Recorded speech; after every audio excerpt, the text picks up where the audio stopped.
रात्रीच्या पेट्रोलिंगमध्ये पिस्तूलसह 5 जिवंत काडतुसे जप्त. स्थानिक गुन्हे शाखेची धडाकेबाज कारवाई. फुलचंद भगत, वाशिम. वाशिम जिल्ह्यात कायदा व सुव्यवस्था अबाधित राखण्यासाठी स्थानिक गुन्हे शाखेने रात्र गस्ती दरम्यान मोठी कारवाई करत एक देशी पिस्तूल व 5 जिवंत काडतुसे जप्त केले. या प्रकरणी 3 संशयित तरुणांना ताब्यात घेऊन त्यांच्याविरुद्ध वाशिम शहर पोलीस ठाण्यात गुन्हा दाखल करण्यात आला आहे. शुक्रवारी 7 ऑगस्ट रात्री सहाय्यक पोलीस निरीक्षक योगेश धोत्रे व स्थानिक गुन्हे शाखेचे पथक पेट्रोलिंग करत असताना काटा रोड परिसरात 3 संशयित इसमांकडे पिस्तूल असल्याची गोपनीय माहिती मिळाली. ही माहिती पोलीस निरीक्षक सुधाकर आडे यांना देऊन त्यांच्या मार्गदर्शनाखाली पथकाने तातडीने घटनास्थळी धाव घेतली.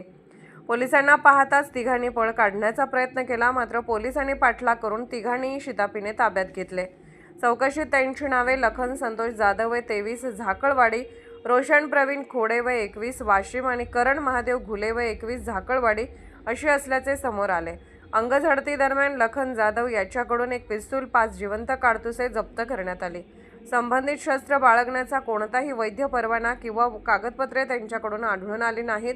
या प्रकरणी वाशिम शहर पोलीस ठाण्यात गुन्हा क्रमांक 827/2026 नोंद करण्यात आला असून शस्त्र आरोपीकडे कसे आले, त्याचा वापर कोणत्या उद्देशाने होणार होता आणि या प्रकरणामागे आणखी कोणाचा सहभाग आहे का याचा सखोल तपास सुरू आहे.